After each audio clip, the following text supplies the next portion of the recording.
That's it.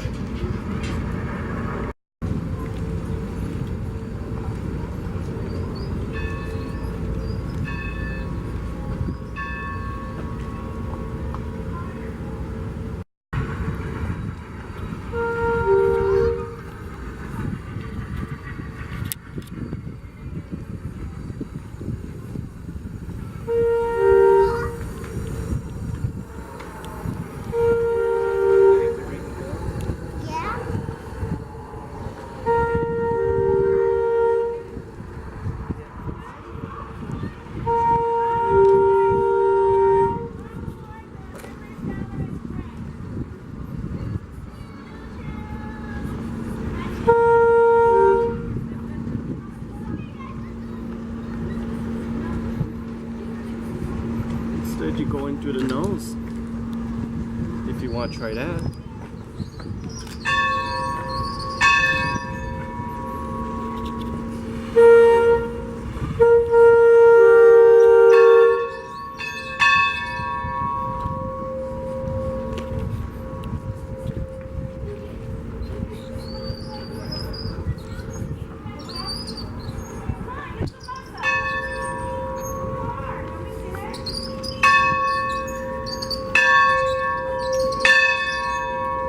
All right,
Someone's being shot.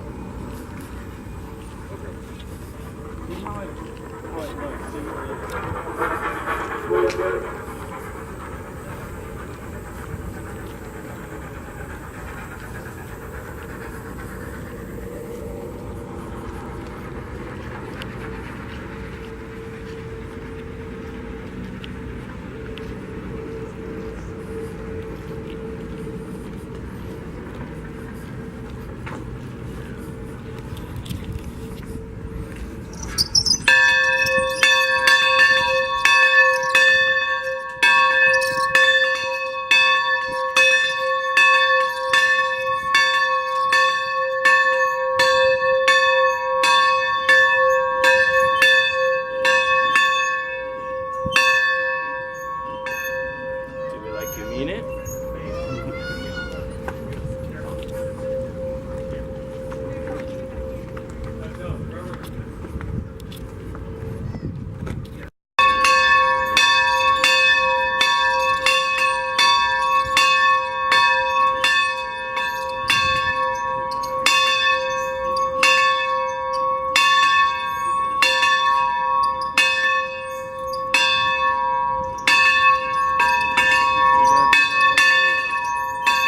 Until about 6:30, and then I gotta take off.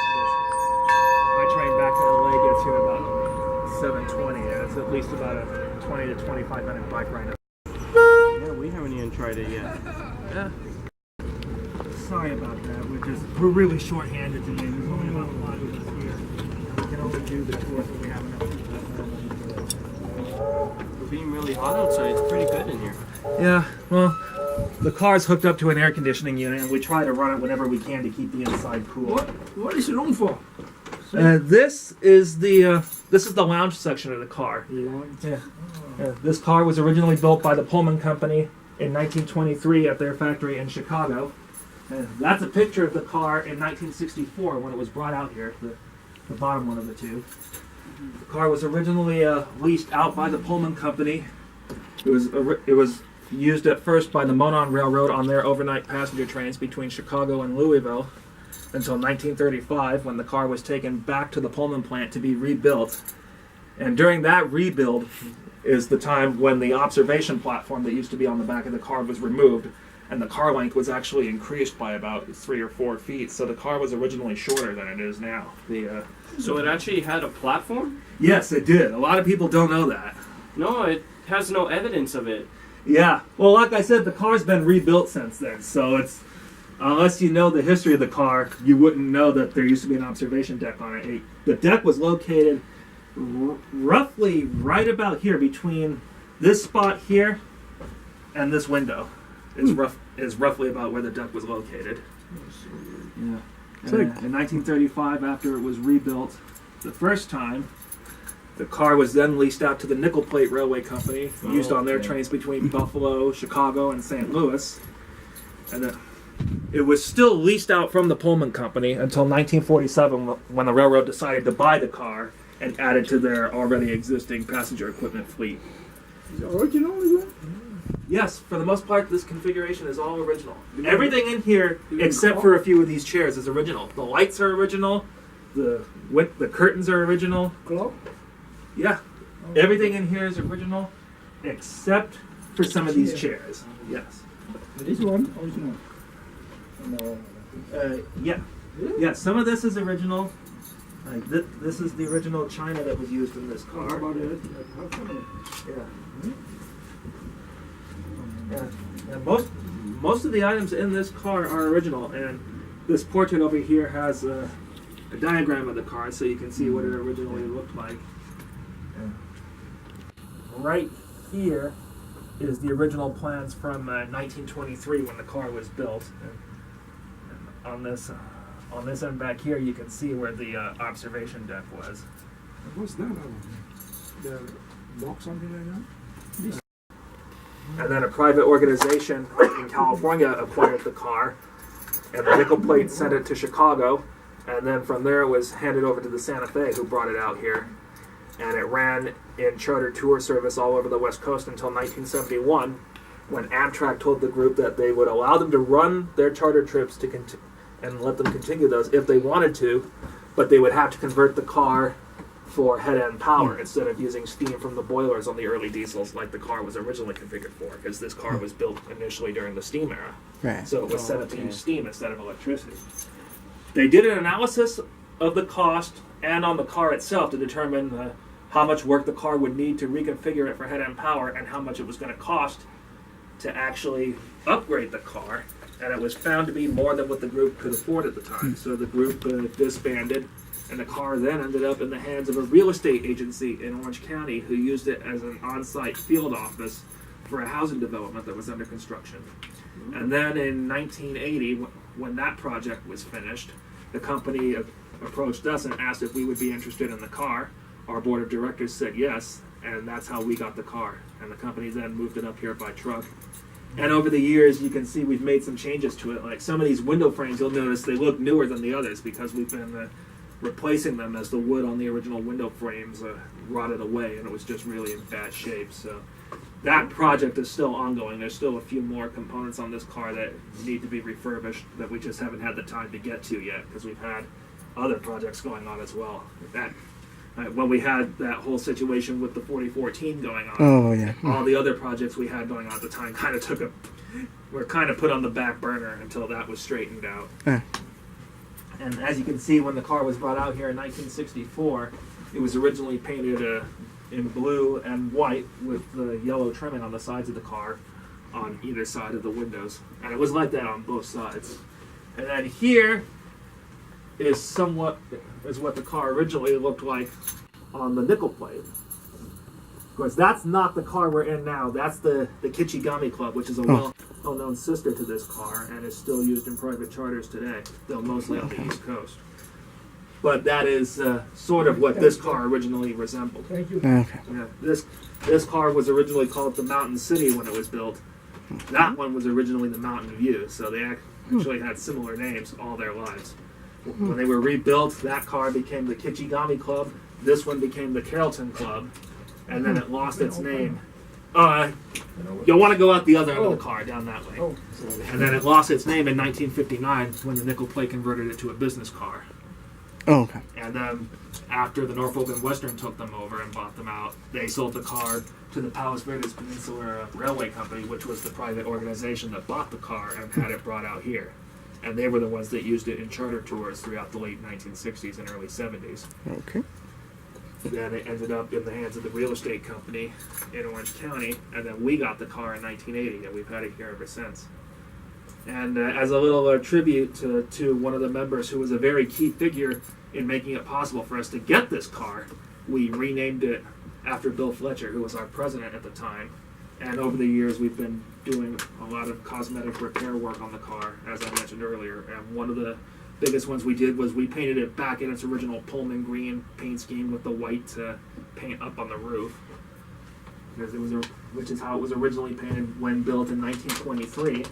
Then when the nickel plate got the car, this is what it was reconfigured to as far as the paint goes. Okay. And then when the Norfolk and Western sold the car to the Palos Verdes group, they had it repainted into the blue and white with yellow trimming that you see in that picture down there. Okay. Can any of you identify the location where this was the... San Bernardino? Yep. Yeah, I remember seeing that from 3751 when it was coming in. Kind of recognized that. The last time it was out there? Yeah. Yeah. Too bad that won't happen again for a while. Yeah, for a while, but they will do it again. I have a feeling. Yeah, especially with the Yeah, excursion rule, it's only affecting on Amtrak trains, not necessarily Metrolink, right? yeah, not Yeah, that's necessarily. true. And there actually is a way that if they can find a group that's willing to charter such a trip, they can still do the San Diego trips in the future without actually having to go to Amtrak at all. Because the northern half of the Surf Line, keep in mind, is all owned by Metrolink, and NCTD owns the line between San Onofre and San Diego. Amtrak just operates the line under a lease agreement through both NCTD and Metrolink. So if the SBRHS wanted to charter an excursion to San Diego and back, they could do it without having to get Amtrak involved at all. All they would have to do is either get a locomotive either from Metrolink or from Coaster to supply the head-end power. That'll be interesting to see Coaster on it. That's never happened before, from what I understand. It would, Metrolink and Coaster. yeah. It would also be interesting to see a Metrolink power on the southern end again, because Metrolink for a while did actually operate trains all the way down to San Diego during the early years of the Del Mar race trains before Amtrak took over in 1995, right after Coaster got its launch. Right. And Amtrak's been running the Del Mar trains pretty much ever since then, because originally it was all done by Metrolink. Well, let's see. Things are changing. The 2926 is finally up and running. Let's see when they're going to It will be soon. Yeah, they did their first fire up last month, and I believe they're looking to have it fired up again to do another steam test in a couple of weeks. Last I heard was they're aiming for sometime around October 7th or 8th, but sometime early next month. Long. But I wonder why they're waiting still. They already tested it. I would think they're going to make some modifications, but a second test? Yeah, because they did find a couple of small leaks on the okay, locomotive that they want to fix first. Like nothing serious that could prevent it from running in the future. Just a few minor things that they didn't detect earlier. I see a doubleheader coming in the future.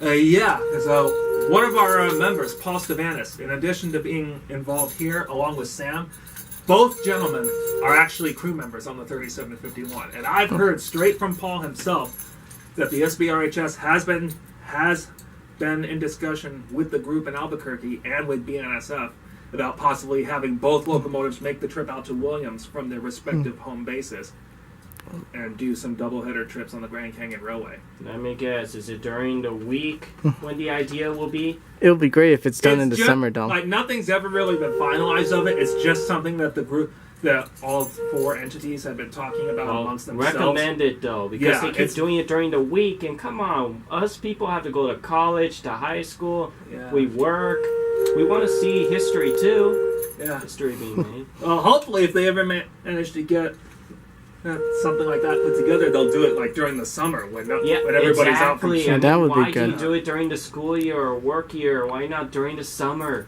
Thank you. Next year's promontory centennial is already going to happen during our finals. I know, it's going to happen during our finals, so we can't even see the big boy. Yeah. That's great. But that would be nice. Yeah. It's so far. Yeah, fortunately, I've already got some time saved up, so I'm making some plans right now to actually go through with my dad next year to see that. And what we're actually looking at is we're probably going to go either to Ogden or maybe either Evanston or Green River, Wyoming. A couple of days before it leaves Cheyenne to make the trip to Ogden, and then we'll chase the train coming over the Wasatch Mountains on the way into Utah. So it's not, its first trip isn't going to be over here then to Los Angeles. That's later, right? Yes, the excursion will most likely be 2020. The railroad has not given us an official time frame yet, but it is in the contract that both of our groups signed, both us and the railroad, I mean, that within 2 years after the restoration is finished, the engine will be brought back down here for the excursion. Okay, that's what I was wondering. Because didn't you tell us that you're actually going to have the ability to go on board the excursion? Yes, it will be open to the public, which, as everybody knows, public excursions are not very frequent when it comes to Union Pacific, at least not with the steam locomotives. They don't run public trips as often as they used to. They used to run them all the time.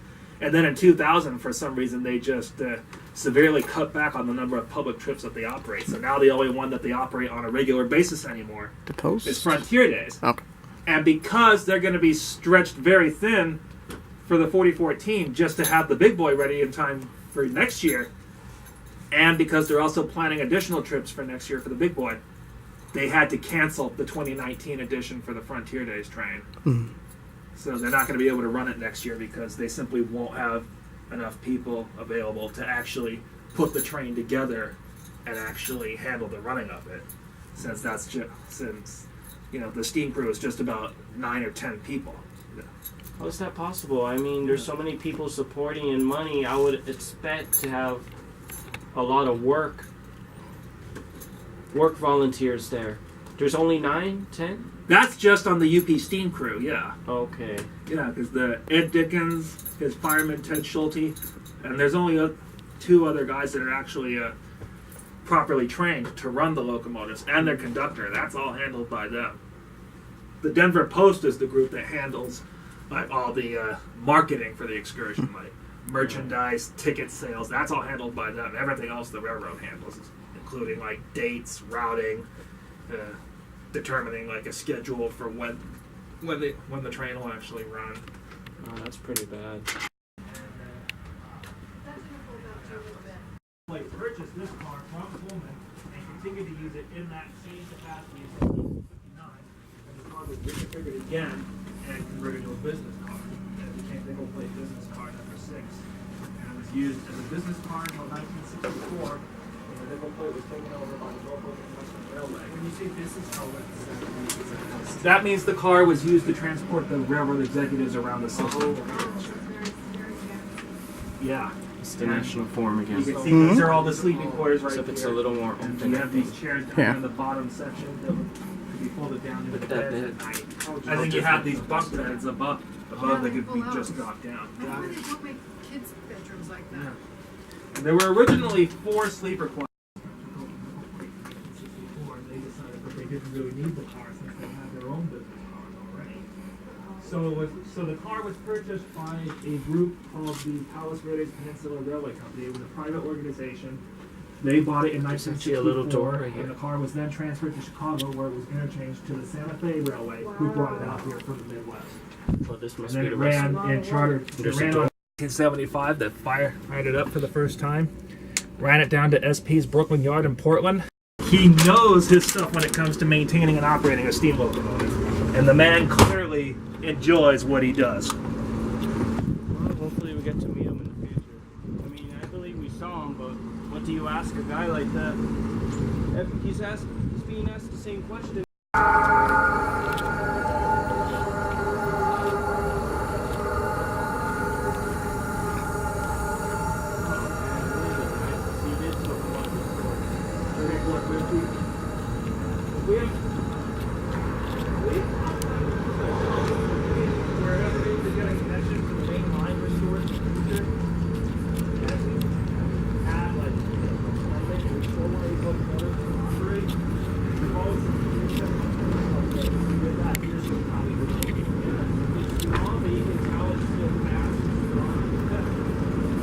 The other ones are too big.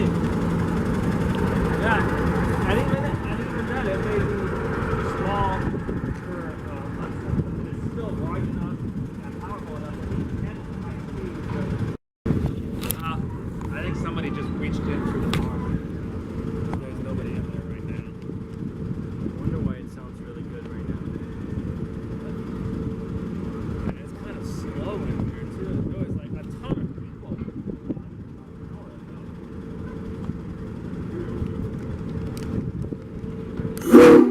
Oh, it still sounds very bad.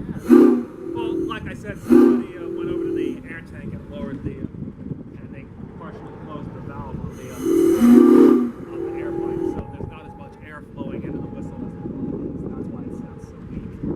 Do you guys have high later in the time? Maybe when the fair's done? Like during our working weekends? Yeah, we did. Because we've been wanting to actually record them at the highest they can go if you're ever available. Oh yeah. I would recommend for that just coming out on a regular work part, whatever you have the time. Yeah, it could be more We're likely going to to try to do all the locomotives, maybe a crossing sequence, Yeah. things like that. Hey, what's missing on this locomotive? What's that? Oh yeah, you'll notice a lot of the parts are missing because of working on for almost 2 years.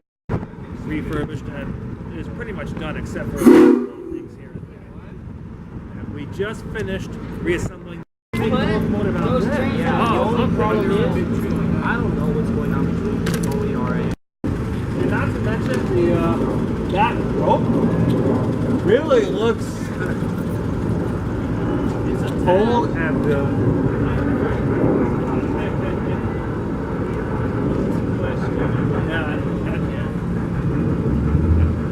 and not to mention there's probably spiders on that thing somewhere too.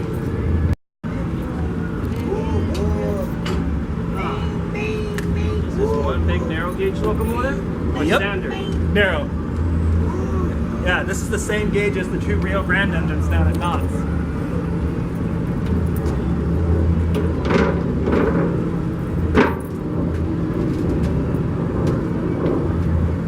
I'm not going to stay up here for very long because... Are you okay? You won't fall? Yeah, I'm just worried I might step off the edge without realizing it and fall over. Okay, tell me that doesn't sound almost exactly the same as the bell on the C19s at Knott's Berry Farm. It sounds similar to me. It's stuck. It's stuck. How many years hasn't it been? We've had this engine here since about 1956, I believe. Oh. No This wonder was- why it doesn't want to ring. Yeah, this was like the 4th locomotive we acquired. It's stuck. Yeah, it got stuck again. So It without needs to be oiled. without oiling it up, you're not going to be able to ring it. But yeah, I don't know. I can't tell. It's stuck again. Ah! Oh, there we go.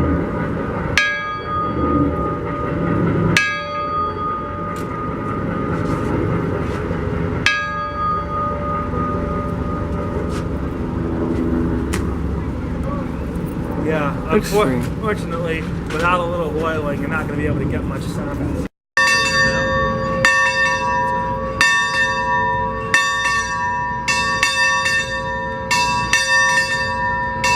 I'm still trying to tell. I have some model plates at home, and I'm like, okay, what does HO scale plate to HO scale big boy? It's still not sure.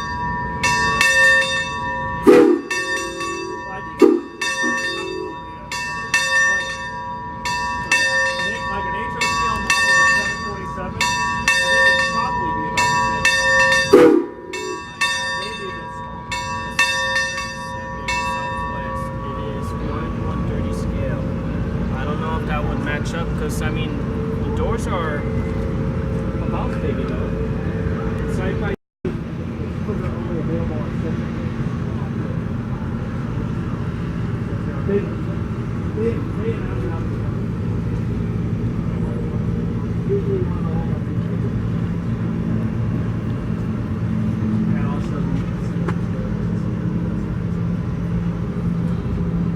yeah, this is our great flight of together for us. and what is that? What is that timer for? And that is a countdown to May 10th. So that means Must just sound really up the anticipation. yeah. Yeah, and it's set to count down to exactly 12:47 p.m. on May 10th of next year. It was at 12:47 p.m. on May 10th in 1869 that the final hammering of the spike was done to drive it into place, and that was the exact minute that the Transcontinental Railroad was finally completed. Well, when I go home, I want to run my big boy.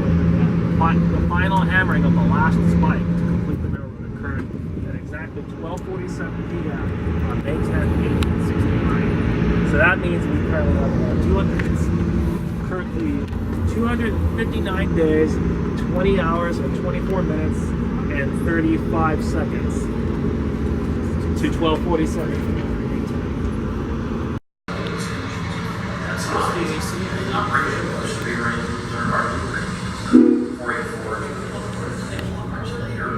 People who come from the old program.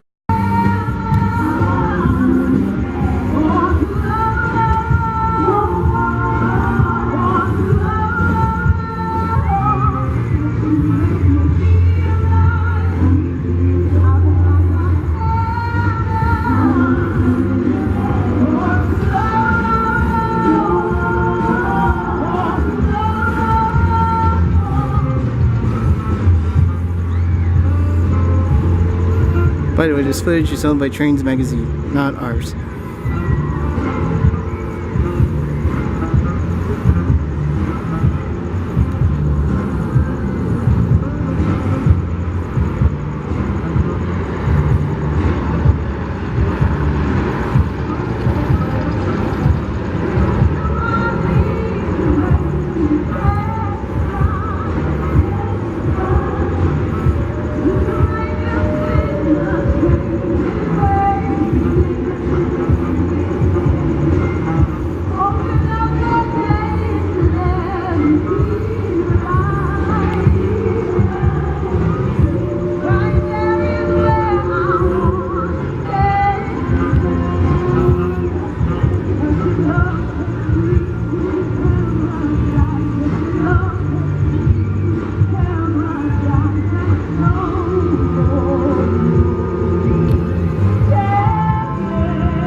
cameras.